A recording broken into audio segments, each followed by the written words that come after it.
Assalamualaikum warahmatullahi wabarakatuh. Pertama-tama kita panjatkan puji dan syukur kehadirat Allah Subhanahu wa taala yang telah memberikan kita banyak hidayah, serta salawat salam kita haturkan kepada junjungan Nabi kita Rasulullah Shallallahu Alaihi Wasallam dan kepada para sahabatnya. Semoga kita diberikan hidayah dan syafaatnya di yaumil akhir. Amin. Pada pembahasan kali ini saya akan menjelaskan hubungan manusia menurut pandangan Islam. Manusia adalah makhluk yang Allah ciptakan dalam bentuk sesempurnanya makhluk. Keberadaan manusia adalah yang paling sempurna jika dibandingkan dengan makhluk yang lainnya. Manusia memiliki fisik, perasaan, hawa nafsu, juga akal yang membuat manusia berbeda dengan makhluk yang lain, seperti hewan, tumbuhan, atau makhluk lainnya yang bernyawa. Makhluk seperti hewan, sepintar apapun terlihatnya, ia hanyalah makhluk yang didorong oleh insting dan memori dalam otak atau fisiknya. Sedangkan manusia dalam dirinya dengan kesempurnaan akal adalah makhluk yang dapat menilai benar dan salah sebuah perilaku. Tidak hanya itu, ia pun juga bisa mengukur baik dan buruknya suatu tindakan. Manusia adalah makhluk yang spesial yang Allah ciptakan. Namun seperti apakah manusia dalam sudut pandangan Islam? Mengapa ia diciptakan Allah sedangkan perilakunya banyak melakukan kerusakan? Konsep manusia dilihat dari tujuannya diciptakan. Manusia diciptakan tentu memiliki tujuan. Bagi umat Islam, konsep manusia adalah dilihat dari bagaimana maksud atau tujuan Allah di dalam kehidupan ini. Sebagai umat lain menganggap bahwa manusia tercipta sendirinya dan melakukan hidup dengan apapun yang mereka inginkan sebebas-bebasnya. Kaum muslimin rahimakumullah, manusia terdiri dari dua unsur, yaitu jasmani dan rohani. Dalam kehidupan manusia, kedua unsur ini haruslah berimbang. Jasmani memerlukan makanan untuk dapat bertahan hidup. Demikian pula rohani harus selalu disirami agar tidak gersang.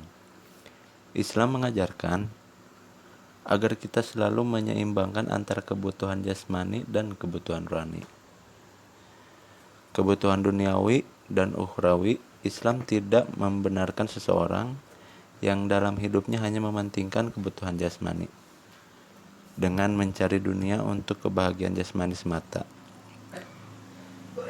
Islam juga membenarkan seseorang yang hidupnya hanya mementingkan kebutuhan rohani, hanya beribadah kepada Allah untuk meningkatkan keimanannya tanpa memperdulikan kesehatan jasmaninya. Dalam surat Al-Qasas ayat 77, Allah berfirman yang artinya, "Dan carilah pada apa yang telah dianugerahkan Allah kepadamu, kebahagiaan negeri akhirat. Dan janganlah kamu melupakan bahagiaanmu dari kenikmatan duniawi. Dan berbuat baiklah kepada orang lain sebagaimana Allah telah berbuat baik kepadamu. Dan janganlah kamu berbuat kerusakan di muka bumi, sesungguhnya Allah tidak menyukai orang-orang yang berbuat kerusakan." Kaum muslimin rahimakumullah, ketika sahabat Umar ibnu Al-Khattab menjadi kepala negara, beliau selalu keliling desa dan pasar untuk melihat keadaan rakyatnya. Suatu hari, sahabat Umar melihat seseorang berada di pojok masjid, membaca wirid, mengagungkan asma Allah, Esok harinya sahabat Umar juga melihat orang tadi melakukan hal yang sama. Demikian ini sampai 3 hari. Ketika hari ketiga, sahabat Umar mendekati orang tadi dan bertanya, "Hai Fulan, mengapa engkau hanya berada di masjid dan membaca wirid saja? Mengapa engkau tidak bekerja sebagaimana orang lain?"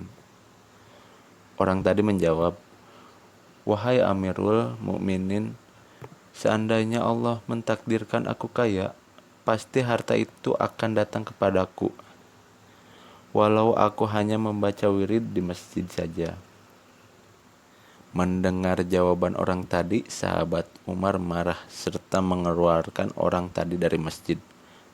Dalam satu riwayat, sahabat Umar memukul orang tadi dan beliau berkata, yang artinya, "Keluarlah kalian dan carilah rizki, karena langit tidak akan menurunkan emas dan perak."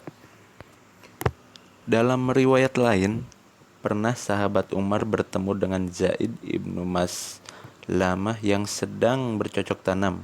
Kepadanya sahabat berkata, "Engkau telah melakukan hal yang benar. Janganlah engkau bergantung pada manusia.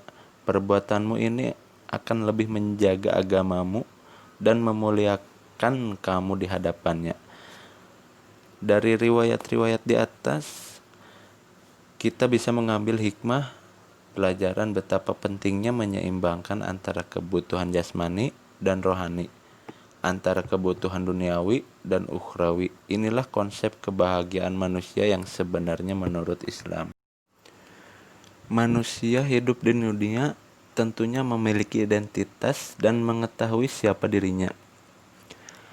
Hampir tidak ada manusia di dunia ini yang tidak memiliki identitas dan tidak mengetahui siapa dirinya.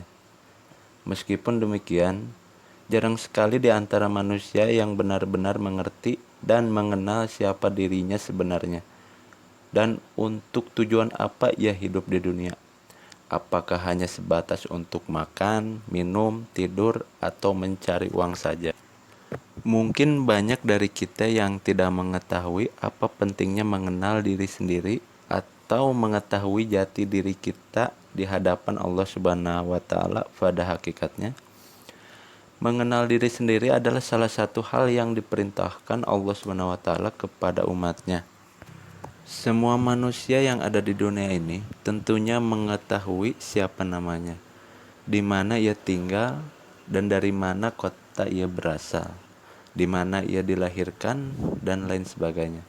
Tetapi tidak banyak yang memikirkan siapa dirinya yang sesungguhnya, dan apa tujuan hidup di dunia, dan apa yang dilakukan setelah nanti ia tiada. Kebanyakan manusia saat ini tidaklah begitu mengenal jati dirinya yang sebenarnya. Padahal Rasul sendiri mengingatkan bahwa mengenal diri sendiri adalah langkah pertama dalam mengenal Allah Subhanahu wa taala sebagai Tuhan seluruh alam. Sebagaimana yang disebutkan dalam hadis berikut ini, yang artinya, barang siapa yang mengenal dirinya, maka ia akan mengenal Tuhannya. Dan barang siapa yang mengenal Tuhannya, maka binasalah fana dirinya. Dari hadis tersebut kita bisa mengetahui bahwa mengenal diri sendiri sangatlah penting bagi manusia, karena dengan mengenal diri sendiri sebagai manusia ciptaan Allah Subhanahu wa taala, ia dapat mengenal Tuhannya atau penciptanya tersebut, yakni Allah Subhanahu wa taala. Sebelum mengenal dirinya dengan baik, seorang manusia khususnya muslim perlu mengetahui unsur-unsur yang menyusun dirinya, dari apakah ia dibentuk dan apa saja yang ada pada dirinya. Pada dasarnya manusia diciptakan oleh Allah Subhanahu wa taala dengan dua jenis unsur, yakni fisik atau jasmani, dan unsur ruhani, yakni jiwa atau ruh.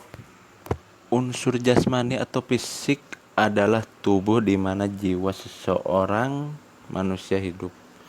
Dengan fisiknya lah manusia melakukan segala aktivitasnya di dunia, dan ia dikenali juga dari bentuk fisik dan rupanya.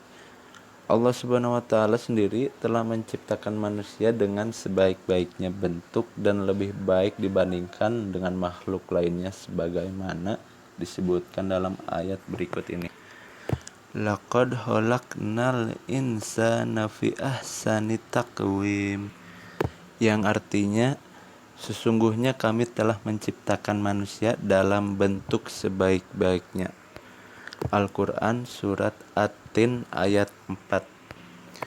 Allah menciptakan manusia lengkap dengan jasadnya, agar seorang manusia bisa dikatakan sebagai manusia, karena tubuh atau raga tersebut adalah tempat di mana jiwa akan tinggal.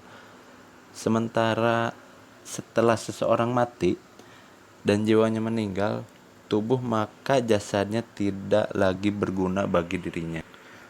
Setelah mengetahui pentingnya mengenal diri sendiri, maka seorang muslim selayaknya mentadaburi atau mendalami cara mengenal diri sendiri dalam rangka mengenal Allah Subhanahu wa taala dan mengetahui tujuan hidupnya. Adapun cara mengenal diri sendiri dalam Islam bisa dilakukan dengan cara berikut ini. Yang ke-1, mengamati diri sendiri, mengetahui hakikat penciptanya. Ketiga, bersyukur kepada Allah Subhanahu wa taala. Demikian ceramah agama yang dapat saya sampaikan pada kesempatan ini. Semoga dapat bermanfaat bagi kita semua dan dapat kita aplikasikan dalam kehidupan sehari-hari. Lebih dan kurangnya mohon dimaafkan. Yang benar datangnya dari Allah Subhanahu wa taala yang Maha benar, dan yang salah, khilaf atau keliru itu datangnya dari saya pribadi sebagai manusia biasa yang tidak pernah luput dari salah, khilaf dan dosa. Akhirul kalam, wassalamualaikum warahmatullahi wabarakatuh.